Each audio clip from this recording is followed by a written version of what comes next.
Hi everybody, today at Active Self-Protection Extra on John's Briefs, we are going to finish up our series.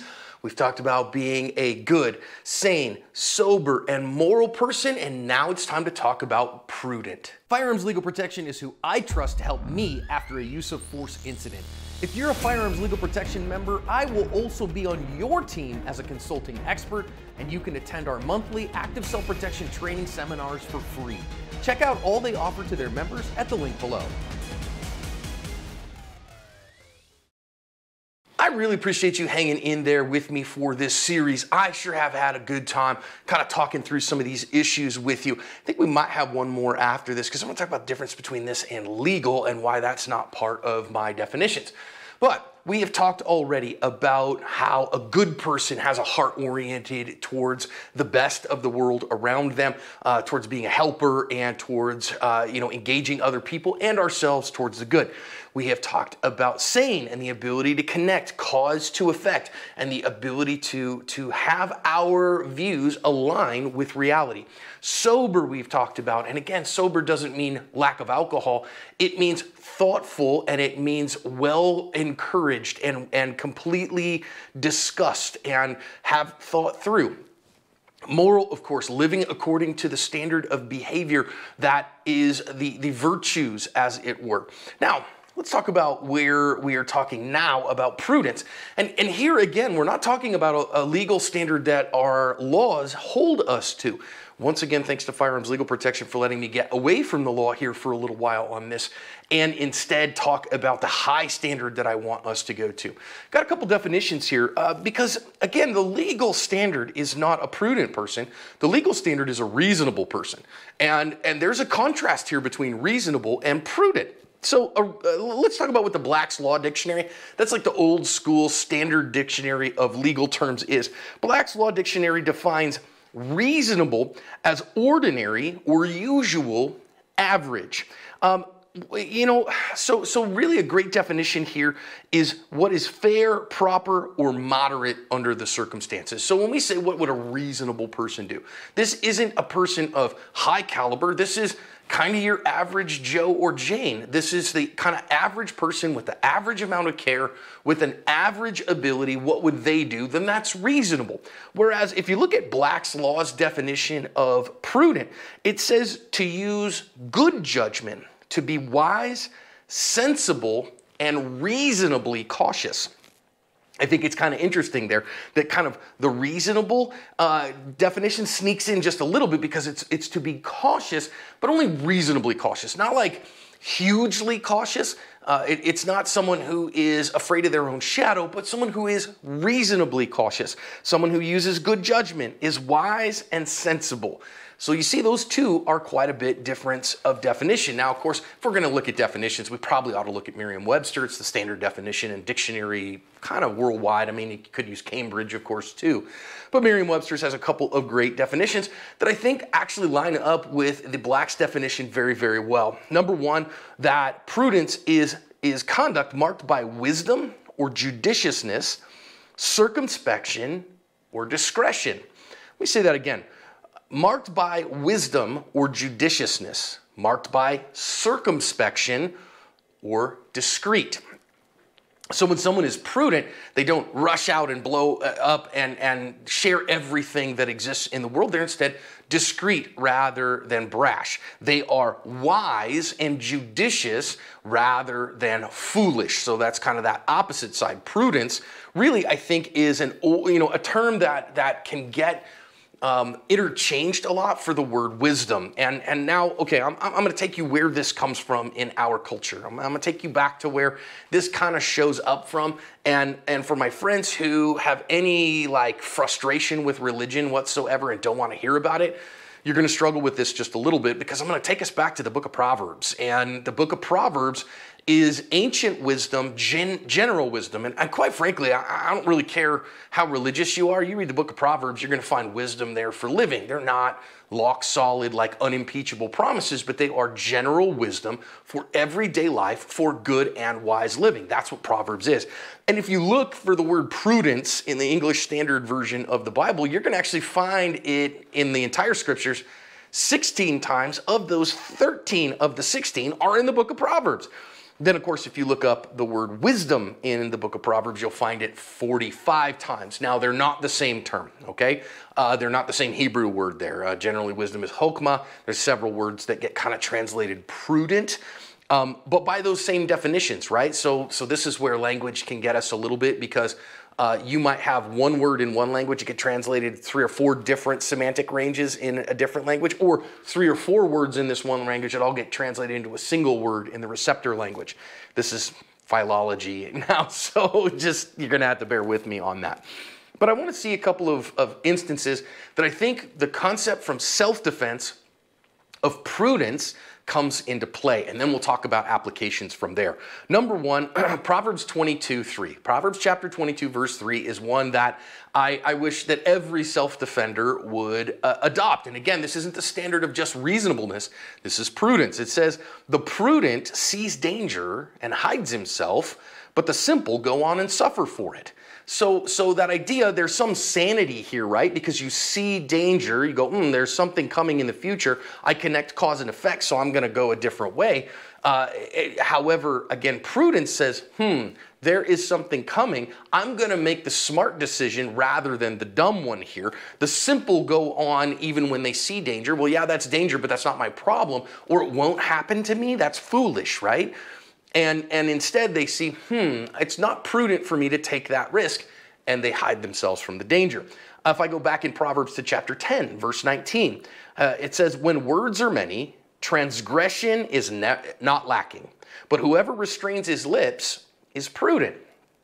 You've heard me say many times, a commitment to de-escalation, escape, and avoidance is prudent. Now, is that reasonable? Do you have to de-escalate conflict? No, we say in reasonableness, you cannot escalate conflicts. But you don't necessarily have to de-escalate a conflict to be justified in the eyes of the law. However, prudence says that if I restrain my lips, if I de-escalate a conflict, if possible, right, as much as depends on you, then I am prudent, and that is a better thing. Proverbs 14:15, the last one I will get you. "The simple believes everything, but the prudent gives thought to his steps." So the simple just goes, kind of takes a Pollyannish approach, a foolish approach, that whatever somebody says, I believe it and it'll be okay. Hey, this is honestly where the rules of stupid come in, right? That you don't go stupid places with stupid people at stupid times and do stupid things. And when you believe your stupid buddy that everything's going to be okay, well, guess what? That's doing stupid things, and it is not prudent. So we use the word prudence there. Now, why would we use prudence instead of wisdom? Well, I think they're interchangeable terms in many senses here. And so I wouldn't have any problem using the word wise, except for I kind of like that prudent takes that standard above reasonable and also connects our causes and effects. And I think wise does too. I just chose the word prudent. I could just as easily have chosen the word wise, okay? I just chose not to. I like the word prudent. It sounds better. So what does it mean then in our sense to be prudent, and how can we apply that into our life? Well, I think a couple of particular instances that come to mind. Number one is the rules of stupid. When we say we don't go stupid places at stupid times with stupid people and do stupid things.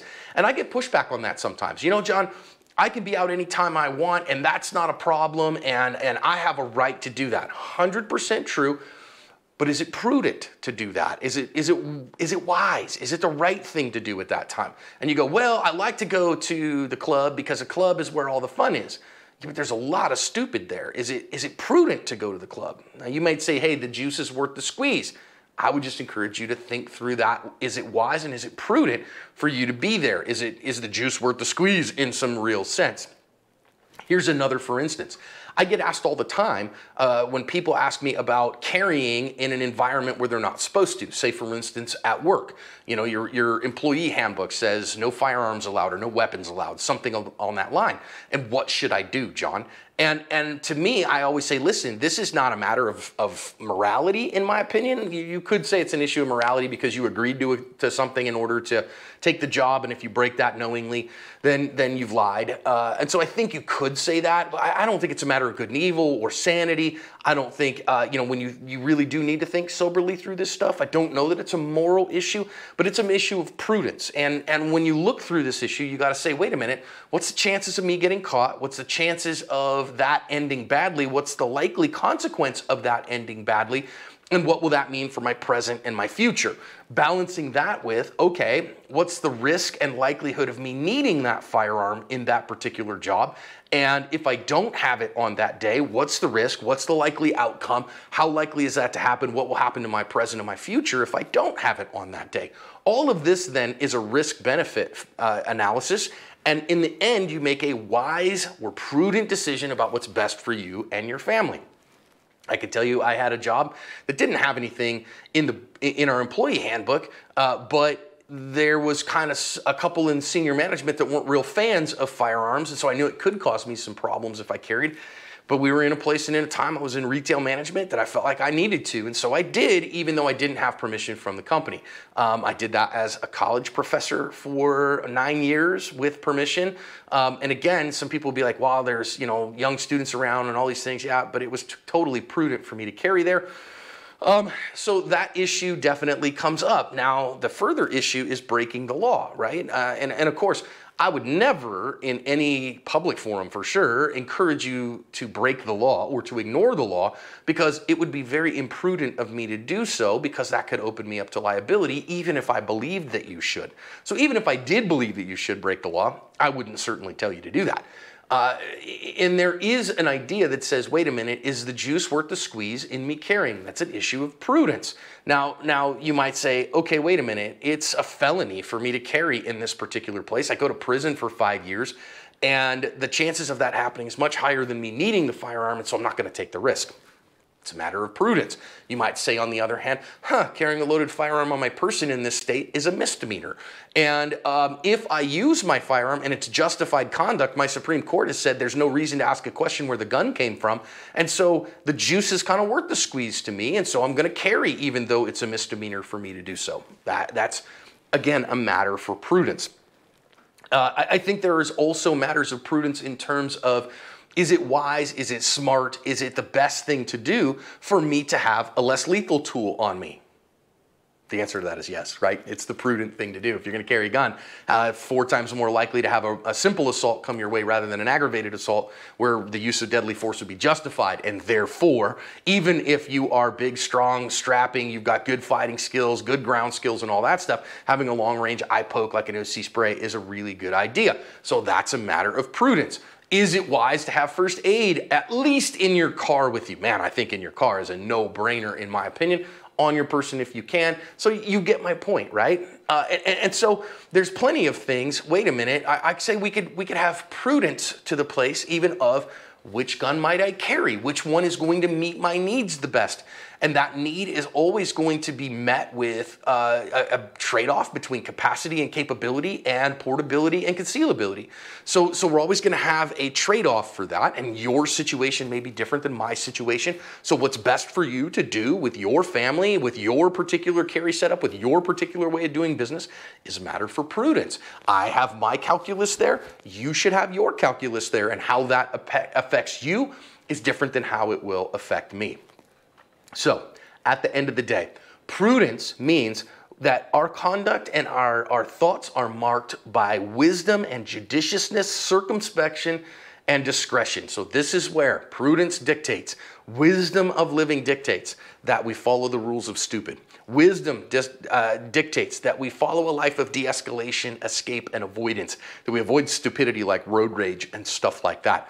It demands that we really think through and personalize the concepts of where are we willing to carry and what risks are we willing to accept, both pro and con. When will we carry, when will we not? It means that we really think through these issues and we make the best decision, not the decision that maybe we want to, that our emotions say we really want to, but the one that's wise and best. In a non-self-defense way, I can tell you something like this, okay? So here's the joke. How do you know somebody's a pilot? they'll tell you, right? So I got my pilot's license last year as part of the pandemic stuff. I just have wanted it for years. I went and got it, private pilot.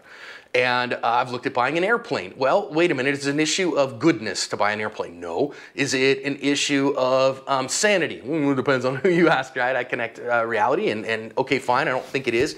Is it an issue that I have flippantly thought of? You can't, it's too expensive. Is it an issue of morality to own an airplane? I don't think so. I mean, you got to get from A to B. It's a mode of transportation, no different, especially in the small general aviation market, than a car. It's just like a fast car that I don't have to worry about driving north and south. I can, cut the corners, as it were. And I'm traveling for business a lot and all those things. Okay, fine. But is it prudent right now? So I, in looking at an airplane, almost bought an airplane actually in October. And then when really thinking about it, in my worldview, again, I do me, you do you. I prayed about it, talked to my mentors about it. And I said, man, I can't borrow money to buy an airplane right now because it wouldn't be prudent in today's world to do so. Airplanes are expensive as all get out. Anything that I want anyways, 4 seats and relatively quick. And so I didn't buy one, and I still don't own one because it's not prudent. Is that a question of morality? No, it's a question of wisdom. Same thing in your self-defense. So here's the thing I want you to do. I want you to think through when you carry and when you don't from a position of prudence. What is the prudent thing for you to do? I want you to absolutely think through and leave me a comment about less lethal tools like an OC spray, a taser, something like that. Do you carry one and why? Your medical equipment, what do you carry and why? And when you think all those through, here's the big one.